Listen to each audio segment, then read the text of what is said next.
mwari wangu, oh yeah, upenyu.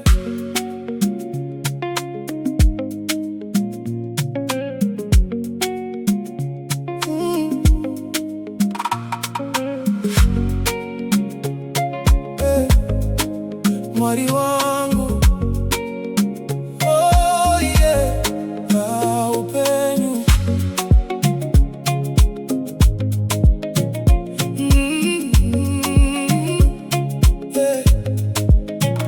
Nekuda kwandinoita upenyu, nekufadza kunoita kurarama. Dzimwe nguva ndinozviona sendichararama nekusingaperi.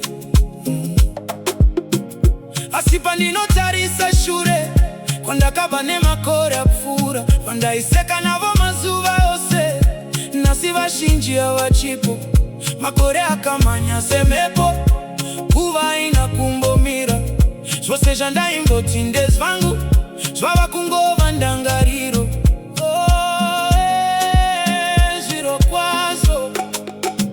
Shamwari dzandakakura nadzo, dzimwe dzakatanga rwendo rokusingadzoki. Kunyangwe Abraham, shamwari yangu yepedyo, nhasi ndinomurangarira chete.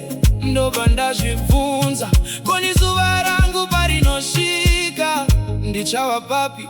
Mwari ndiregererei, zvivi zvangu zvakawanda. Kana zuva rangu rasvika ndigamuchire kudenga, ndadzidza kuda munhu wese nekuregerera vanonditadzira.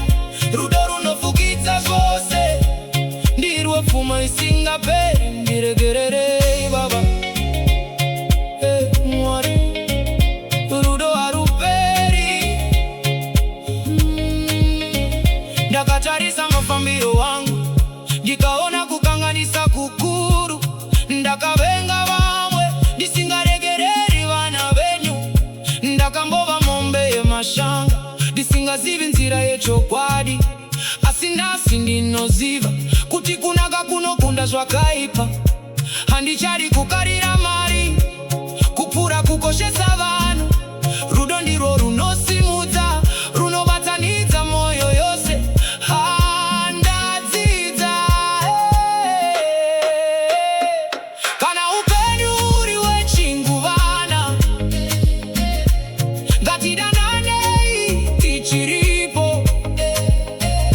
Ngatikanganwire tisati taenda, nekuti hapana anoziva mangwana.